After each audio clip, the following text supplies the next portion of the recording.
Telangana RTC కార్మికుల సమ్మెలో తీవ్ర విషాదం చోటు చేసుకుంది. నర్సంపేట ఆర్టీసీ డిపోలో ఒంటిపై పెట్రోల్ పోసుకుని నిప్పండించుకున్న RTC driver Shankar Goud Santosh Nagar DRDO Apollo హాస్పిటల్లో చికిత్స పొందుతూ మృతి చెందాడు.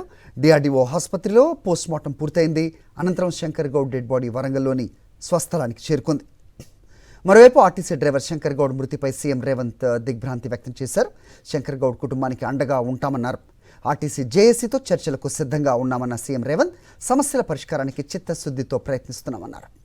ఇదే అంశానికి సంబంధించి మరింత సమాచారం మా ప్రతినిధి శ్రీధర్ వరంగల్ నుంచి అందిస్తారు. వరంగల్ జిల్లా వ్యాప్తంగా చాలా ఉద్రిక్త వాతావరణం నెలకొంది. ఆర్టీసీ సమ్మెలో ఒక కార్మికుడు శంకర్ గౌడ్ ఆత్మహత్య చేసుకోవడం కలకలం రేపుతుంది. అయితే డెడ్ బాడీ కొద్దిసేపటి క్రితమే నర్సంపేట సమీపంలోని తన అల్లుని సొంత ఊరైన ముత్తోజ్పేటలో తీసుకొచ్చారు. ఎందుకంటే నర్సంపేటలో ఆయన అద్దె ఇంట్లో ఉంటున్నారు కాబట్టి ఇక్కడ సొంత అల్లుని ఇంటికి తీసుకొచ్చారు. ఇక్కడ మాత్రం పోలీసులు చాలా భారీ బందోబస్తు ఏర్పాటు చేశారు. మనం ఒక పికెటింగ్ ఏర్పాటు చేశారు, బారికేడ్స్ ఏర్పాటు చేశారు. ఒక డీసీపీ అదేవిధంగా ఇద్దరు ఏసీపీ నాయకత్వంలో జరుగుతుంది. అయితే ఇక్కడ చాలామంది బీఆర్ఎస్ నేతలు కూడా వచ్చే ప్రయత్నం చేస్తున్నారు. ఇక్కడ చూడొచ్చు మన కుటుంబ సభ్యులు మాత్రం చాలా ఆందోళన వ్యక్తం చేస్తున్నారు, ఆవేదన వ్యక్తం చేస్తున్నారు, కన్నీరు మున్నీరు అవుతున్నారు. కేవలం ఇది రాష్ట్ర ప్రభుత్వం చేసిన నిర్లక్ష్యంతో జరిగిన హత్యనే భావిస్తున్నామని చెప్తున్నారు. అయితే కార్మికులు కూడా జేఏసీ నేతలు కూడా చాలా సీరియస్ డిస్కస్ చేస్తున్న పరిస్థితి మనకు కనిపిస్తుంది. ఇక్కడ చూడొచ్చు మనం మాజీ ఎమ్మెల్యే నర్సంపేట మాజీ ఎమ్మెల్యే కూడా ఇక్కడికి వచ్చాడు. మాజీ ఎమ్మెల్యేతో పాటు ఉన్నతాధికారులతో కూడా ఇక్కడ డిస్కస్ చేస్తున్న పరిస్థితి కనిపిస్తుంది. చూడొచ్చు మనం లోపల కూడా కుటుంబ సభ్యులు చాలా ఆందోళన వ్యక్తం చేస్తున్న పరిస్థితి ఇక్కడ కనిపిస్తున్నది. మనం చూడొచ్చు దాదాపు అంటే బీఆర్ఎస్ నేతలతో పాటు బీజేపీ నేతలు కూడా ఈరోజు ఉమ్మడి జిల్లా వ్యాప్తంగా బంద్ పాటిస్తున్న నేపథ్యంలో అదేవిధంగా జేఏసీ నేతలు కూడా ఉమ్మడి జిల్లా వ్యాప్తంగా రాష్ట్ర వ్యాప్తంగా కూడా ఇక్కడికి వచ్చే అవకాశం ఉంది. చూడొచ్చు మనం డెడ్ బాడీ దగ్గర ఇంత కుటుంబ సభ్యులు రోధిస్తున్న పరిస్థితి కనిపిస్తున్నది. మొత్తానికి ఇక్కడికి డెడ్ బాడీ కొద్దిసేపటి క్రితం తీసుకొచ్చారు.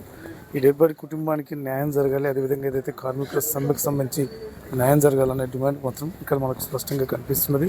చూడొచ్చు పోలీసులు కూడా బందోబస్తు ఏర్పాటు చేస్తున్న పరిస్థితి కనిపిస్తుంది. కుటుంబ సభ్యులు కూడా కన్నీరు ముందు వెళ్తున్న పరిస్థితి, వాళ్ళ ఎవరిని మాట్లాడాలన్నా కూడా వాళ్ళ ఏడుస్తున్న పరిస్థితి కనిపిస్తుంది. చెప్పం ఏమనిపిస్తుంది, ఏంటి? మా నాన్న ఇట్లా చేస్తాడు అనుకోలేదండి. మమ్మల్ని లాగా చేసిపోయిండు. మాకంటే ఎక్కువ కార్మికులని వాళ్ళనే ఇష్టపడి వాళ్ళ కోసమే పోయిండు. ఇప్పుడు మా కోసం కాదు. మా అమ్మ గుర్తుకు రాలే, మా నాన్న గుర్తుకు రాలే, మా తమ్ముడు గుర్తుకు రాలే, మా నాన్నకు ఇట్లా చేస్తాడు అనుకోలే. ఏమున్నా ఫోన్ చేసి చెప్తాను నాకు. మొత్తానికైతే మా కుటుంబానికి అన్యాయం చేసి వెళ్ళిపోయాడు. మొదటి నుంచి కూడా కార్మికులు అంటూ వాళ్ళ కోసం పోరాటం చేసే విధంగా ఎదిగాడు. అదేవిధంగా ఈరోజు కూడా మా అమ్మకు కానీ మా కుటుంబ సభ్యులు ఎవరు గుర్తు రాకుండా ఈ విధంగా ఆత్మహత్య చేసుకోవడం అనేది చాలా కలకలం చెప్తుంది.